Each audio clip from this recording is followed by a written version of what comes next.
ఇది Sunday vlog. అన్ని రోజుల కన్నా కూడా సండే కొంచెం స్పెషల్గా ఉండాలి కదా. వేడివేడిగా ఉగ్గాని బజ్జీ. నార్మల్ డేస్లో కూడా చేసుకోవచ్చు, కానీ పిల్లలు స్కూల్కి వెళ్ళిపోతారు మేము తినే టైంకి.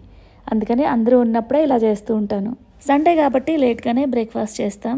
అలానే అందరం కూర్చొని కొద్దిసేపు టీవీ చూస్తాం అనమాట. ఇక తర్వాత లంచ్ ప్రిపరేషన్ అయితే స్టార్ట్ చేయాలి కదా. ఉల్లి ముక్కల్ని ఫ్రై చేసి బాయిల్డ్ ఎగ్ వేసేస్తే బాగుంటుంది. అది బాగా నచ్చుతుంది ఇంట్లో అందరికీ కూడా. ఇక ఆ ఎగ్ ఫ్రైతో పాటు సొరకాయ కూర కూడా చేశాను. వీక్ అంతా కూడా వెజిటేరియన్ ఉన్నా పర్లేదు, కానీ సండే మట్టుకు మా గీతుకి కంపల్సరిగా చికెన్ ఉండాల్సిందే, లేదంటే గొడవ చేసేస్తాడు.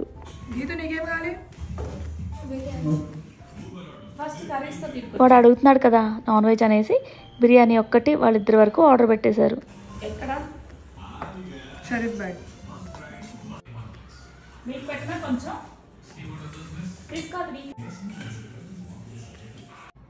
ఇంట్లో నేను చేసే బిర్యానీ బాగుందా, ఇది బాగుందా అనిత? షరీఫ్ బాయ్ బిర్యానీ అయితే ఇక నుంచి నేను చేయాలి, అక్కడ నుంచి తెప్పిస్తా. నేను చేసేది నచ్చదన్నావు కదా, నచ్చదన్న తర్వాత ఎలా చేస్తారు చెప్పు. ఇక నేను నాన్ వెజ్ తినను అని చెప్పాను కదా, ఎగ్ నాన్ వెజ్ కాదా అని అంటారు.